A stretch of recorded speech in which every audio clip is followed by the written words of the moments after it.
5 लाखमा 11 seater मात्र होइन 14, 15 र 16 सिटर गाडी पनि हामी दिइरहेछौँ। कहाँ भन्दा तपाईँको बजार पानी पोखरीमा हो हजुर। आज हामी 5 लाख रुपियाँ डाउन पेमेन्टमा यहाँ एकजना सरलाई चाहिँ हामी 14 सिटर गाडी दिँदैछौँ। आउनुहोस् उहाँसँग सानो कुराकानी गरौँ। हजुर नमस्कार। हजुर नमस्कार सर। नमस्कार। हजुरको पुरा नाम भनिदिनुहुन्छ सर? म चाहिँ धनसिंह लामा। हजुर कहाँबाट आउनुभयो? म किस्पाङ गाउँपालिका किस्पाङबाट। अनि इलेक्ट्रिक गाडीमा पनि 11, 14, 15 मा चाहिँ हजुरले 14 नै रोज्नुको कारण के थियो होला? अब 14 नै रोज्नुको कारण भने चाहिँ अब अहिलेको अवस्थामा ठुलो गाडीको रिप्लेसमा इभी गाडी हाल्नुपर्ने अवस्था हो। प्यासेन्जर चाप कहिले काहीँ टन्नै हुने हो। अब त्यसमाथि विशेष गरी चाडपर्वका कुराहरू हुन्छन्, त्यस्तै खालका प्रोग्राम प्याकेज हरेकका कुराहरूमा चाहिँ केही न केही लोड बढी हुने भएकोले सानो भन्दा ठुलो 14 नै ठिक लागेको मलाई, त्यही भएर 14 नै रोजेँ मैले चाहिँ। अनि तपाईँको बजारमा यदि सजिलै गाडी लिन पाइन्छ भनेर चाहिँ कसरी थाहा पाउनु हो? कहाँबाट थाहा पाउनु भयो? अब मैले चाहिँ यो विशेष गरी सामाजिक सञ्जाल अथवा विद्युतीय सञ्चार माध्यमबाटै केही अध्ययन गरियो। त्यसपछि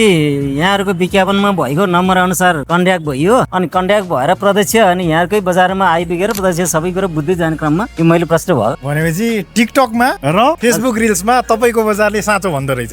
देखियो, देखेर अनि प्रत्यक्ष भेटघाट पनि भयो। हामी फिजिकल्ली भेटघाट भएर कुराकानी हुँदाखेरि कुरा साँच्चै रहेछ। ल हजुरलाई धेरै धेरै बधाई छ। हजुरलाई नुवाकोटमा गाडी होइन पैसा छाप्ने मसिन लाँदै हुनुहुन्छ। धेरै छाप्नुहोस् र आउँदो दिनमा अझै बढी, एउटा मात्र होइन 2टा 3टा हजुरको यो यात्रा व्यावसायिक यात्रा अझ सफल बनोस् भनेर हाम्रो शुभकामना छ। अनि सरसँगै यहाँ साथी पनि आउनु भएको छ, केही अलिकति हजुरको बारेमा भनिदिनु।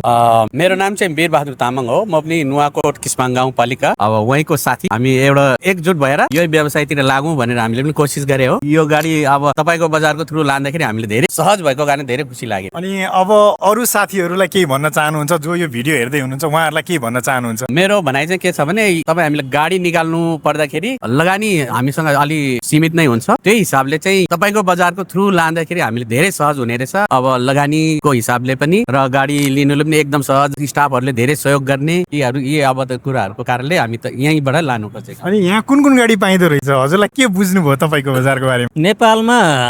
नेपालको बजारमा पाउने गरेका सबै खालका इभी गाडीहरू चाहिँ हामी कहाँ उपलब्ध रहेछ भन्ने कुरो देखियो। झुटो बोलिँदैन, साँचो बोलिन्छ यहाँ। यो अब प्रत्यक्ष मैले देखेको कुरो भन्दैछु। अब खासै मैले देखिरहेको छु यो कुरो। यदि हजुरलाई पनि इलेक्ट्रिक गाडी लिन मन छ र साँचो कुरा हजुरलाई जान्न इच्छा छ भने तपाईँको बजारलाई सम्पर्क गर्नु होला, काठमाडौँ पानी पोखरी। र हजुरलाई पनि गाडी किन्नु छ 5 लाख डाउन पेमेन्ट हो भने तल स्क्रिनमा दिएको नम्बरमा कन्ट्याक्ट गर्नु होला। धन्यवाद। तपाईँको बजार बाई सेल्स एन्ड फाइनान्स।